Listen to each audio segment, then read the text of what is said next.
Skies are clearing and our weather is improving. I've got a much better forecast coming up on KOMU 8 News at 6. The rankings are out and Missouri is in for small businesses, that is. And I'm Michael Kelly live at Faurot Field. New documents are revealed in the Aaron O'Neill case saying University of Missouri officials may have mishandled the linebacker's collapse. KOMU 8 News at 6 starts now. You're watching KOMU 8 News, your first and only local news in HD. Did the University of Missouri drop the ball when it came to saving Aaron O'Neill's life? Newly uncovered legal documents seem to point that way. Good evening, I'm Angie Bailey. And I'm Jim Rick. Thanks for joining us. Missouri linebacker Aaron O'Neill collapsed during a football workout in July of 2005. KOMU 8's Michael Kelly joins us live from Columbia. Michael, these documents are depositions from the O'Neill family's lawsuit?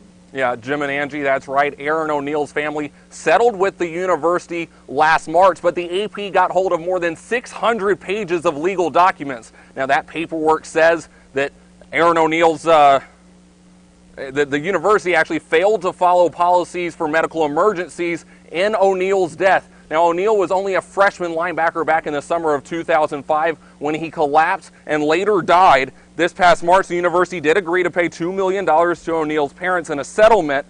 Foreign testimony of university employees supervising the workout shows a series of missteps, though. Now, O'Neill carried the sickle cell trait. Sickle cell is a blood disorder that affects 8 to 10% of blacks. The depositions also reveal that employees close to the incident did not know how to treat complications caused by the disorder. This afternoon, an attorney from the university told KOMU 8 he was disappointed to see the AP report now that the case is over.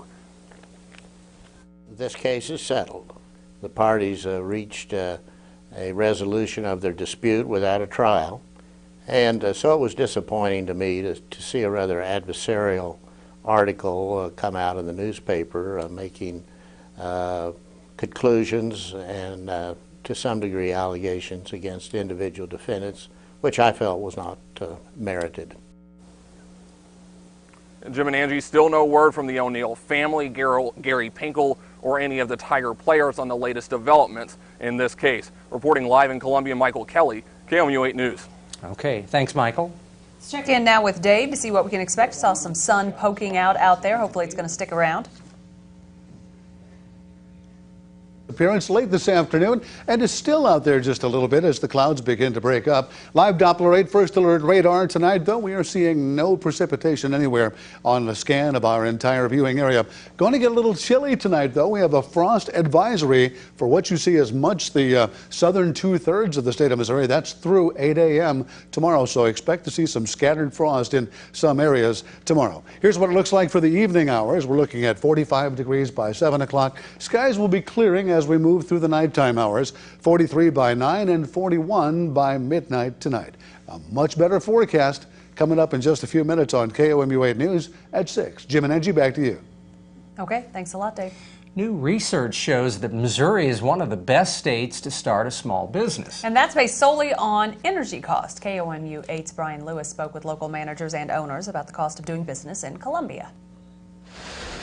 Allen's Flowers on 9th Street is the third oldest business in Columbia, founded in 1931. In 2009, though, even in the midst of a recession, the delivery orders are rolling out this week after Easter. The Small Business and Entrepreneurship Council reports Missouri is the 6th best state for businesses with direct fuel costs, like flower delivery. Tina Bradley has been a floral designer since she was 17. I would be a little bit surprised, but with us being in the Midwest. While the price of flowers may not be vital to your family's budget, the price of your home probably is. Think about what it's made of. Wood that has to be transported. For Boone County Lumber, fuel costs are a major budget item. We run a fleet of about 20 vehicles, and most of our product is delivered, so it's a large component of our bottom line costs. Those costs can increase or decrease a home's price because Eifert passes along the costs. If you're not spending money on fuel costs and those kinds of expenses, overall it lowers the cost of living for everybody in the community. But fuel costs still run higher than Eifert's employees' health care costs. Brian Lewis, KOMU 8 News, Columbia. And to read the SBEC's report, log on to KOMU.com. Governor Nixon says he is mad about the bonuses being paid to state pension managers. All 72 workers of the retirement system known as Mosers got bonuses adding up to nearly $500,000. KOMU8's Jennifer Kovaleski joins us live from the Capitol now. Jennifer, how's Nixon going to put an end to these bonuses? Jim and Angie, Governor Nixon appointed 2 of his own to Mosers boards today to help reform the system. Attorney David Steelman and businessman Travis Morrison will now sit on the board. Nixon says the 2 former legislators will help create a more transparent system that doesn't abuse taxpayer money. The entire system is currently funded by taxpayer money and investment income. Nixon says the most disturbing part about all this is the fact that state law forbids bonuses for state employees. I don't think that employees getting public benefits should be getting bonuses. I mean, and if we were, we certainly wouldn't start with somebody working at a pension board. We would think about a highway patrolman that maybe catches a bullet. Governor Nixon's appointments are routine. Nixon says while he does disagree with the bonuses that were paid out, he wants to move forward and change the future. The board will meet for the first time with its 2 new members in June. Steelman says that he hopes to gather a lot more information before the meeting, especially how other states deal with similar systems. Reporting live in Jefferson City, Jennifer Kovaleski, KOMU 8 News. Okay, thanks a lot, Jennifer. Meantime, tomorrow is the dreaded April 15th tax deadline day. KOMU 8's Christy Millward tells us why the Missouri House is talking taxes just before the deadline. Chris Gunther is just like everyone else in America, thinking about taxes. Our tax system is what we need to support our public schools.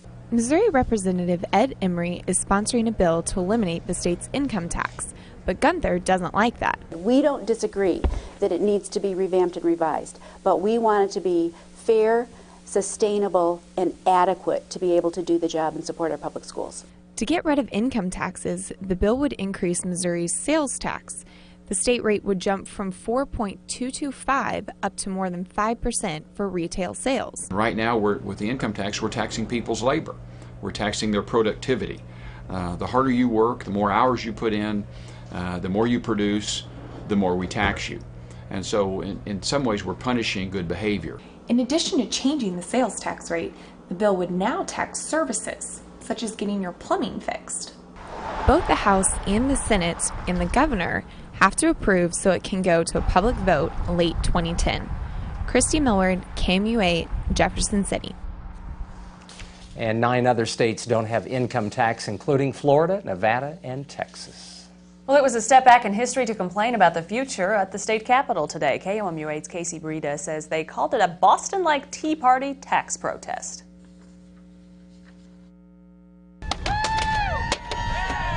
It's one of the many rallies for the Fair Tax Plan. A group called Americans for Fair Taxation is staging the rallies across the country, calling for an end to the income tax. The fair tax, we feel, is the solution for the current dilemma that this country's in, because it overhauls the entire revenue system for the federal government. But the event wasn't just for taxpayers. My aunt, she's like putting it together with them, and she invited me and my mom. The ralliers don't like the way the federal government is spending money. The Fair Tax Plan wants to abolish the income tax and the IRS in exchange for a sales tax on goods and services. And while some may have enjoyed the speakers, others just liked the boat. So what's next for the group? We will have a huge rally up in Columbia. It'll be for folks all over the nation. We're calling it the Midwest Fair Tax Rally. The rally is set for June. Casey Breda, KOMU 8 News, Jefferson City. Now, there will be a similar Tea Party rally in Kansas City, Springfield, and St. Louis tomorrow when federal taxes are due. 2 new members joined the 7-person Columbia School Board last night. Voters elected Michelle Pruitt and Christine King last week. Carla Despain remains the senior member with 9 years of experience. The other 6 have a total of 6 years of experience combined. KOMU 8 spoke with King today. She says she can bring something different to help the board. My experience is not in the classroom. It's not curriculum development, but it is working with people and knowing that I want what's best for the people that I'm supervising, and that is our teachers, ultimately.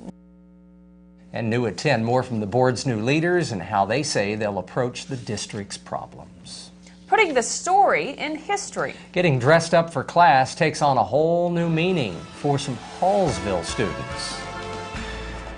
And a mid-Missouri forecast the way it should be in the middle of April. That's coming up next on KOMU 8 News at 6.